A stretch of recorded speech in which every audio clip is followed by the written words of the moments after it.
શું રિપોર્ટ આવ્યા બાના? શું થયું? ટેન્શનમાં કેમ છો તમે? તને કીધું છે હવે બા પાસે બહુ સમય નથી. પણ બા તમે ટેન્શન નહીં લેતા.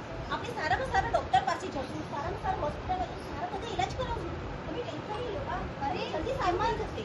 અરે ચિંતા નહીં કર. મારા અરે બાપાને ફોન કર.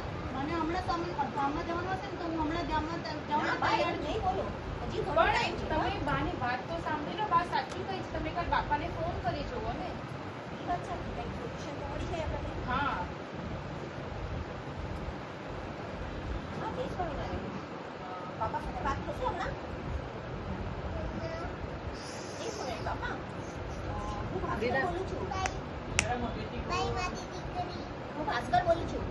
હા બાપા તમને બાના રિપોર્ટની મેં વાત તો કરી હતી ને, તો ડૉક્ટરે કીધું છે કે હવે બા પાસે બહુ સમય નથી. થાળ તો બાદ બનાવે છે મંદિરના. શું કીધું? 5 વર્ષ સુધી બાને કાંઈ નહીં થશે. પણ બાપા ડૉક્ટર તો એ કીધું કે હવે બા પાસે વધારે સમય નથી. અરે વાહ બાપા સાચી? ઠીક છે બાપા તમારા આશીર્વાદ છે એટલે મારા બાને કાંઈ જ નહીં થશે. બાપા હા હા. શું થયું? જોયું બાપાએ કીધું 5 વર્ષ સુધી બાને કાંઈ જ નહીં થશે. કારણ કે બા રોજ મહારાજ સ્વામીના થાળ બનાવે છે એટલે હજી મહારાજ સ્વામીને બાના હાથના જ થાળ ખાવા છે.